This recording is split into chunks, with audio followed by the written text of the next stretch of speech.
इथं आता हा जो रस्ता आहे हा एकदम मृत्यूचा सापळा तयार झालेला आहे. इथं वारंवार प्रशासनाला सांगू नये पण हे पुण्यावाले इकडं इंदोरवाले हे येणारे जाणारे लोकांना टर्न कळत नाही. हा पाट हा तोंग आहे एकदम कॉन्ट्रॅक्टरांनी श्रीजीवाल्यांनी चुकीच्या पद्धतीने बांधला.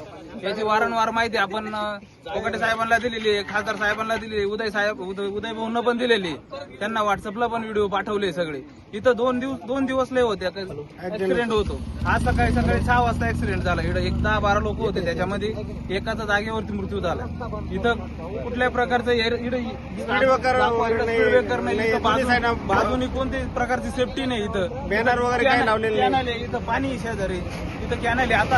आता एक इथं सकाळी 6 वाजता झालाय, इथं शेजारी लगेच छेटून लगेच आता 2 तासामध्ये परत दुसरा ऍक्सिडेंट झालाय. तो पण दाखवा तुम्ही तिकडे गाडी पडलेली. प्रशासनाला काहीतरी याच्यावर तात्काळ याच्यावर काहीतरी कारवाई केली पाहिजे, कारण की वारंवार लोकांचा जीव जातो इथं.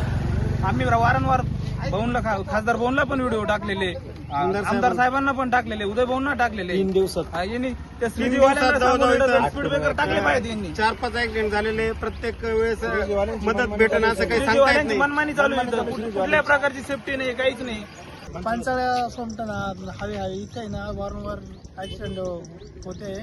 इकडं रात्री 5 वाजता एक बाहेर ऍक्सिडेंट झालाय. ती समोरून येताना टर्न मारताना इथं खूप मोठं टर्न आहे. पाटामुळं टर्न मारताना समोर लक्ष देत नाही असल्यामुळे इकून सरळ स्टेज तो खाली गेलाय. 4-5 माणसं होते. ड्रायव्हरचा मृत्यू झालाय आणि बाकी खूप गंभीर जखमी आहे.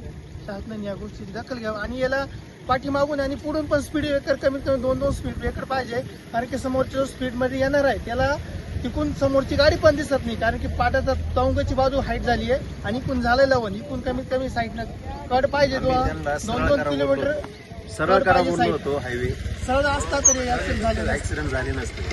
5:45च्या सुमारेस गाडीचा आवाज आल्यानंतर आम्ही ग्रामस्थ इथं आलो. त्यावेळेस गाडीतून बऱ्याच जणांना वाचवता आलं, पण एक जणाच्या पाण्यात डोकं पडलेलं असल्यामुळं त्यांना वाचवण्यात आम्हाला यश आलं नाही. बाकी सगळ्या लोकांची आम्ही सेवा केलेली आहे.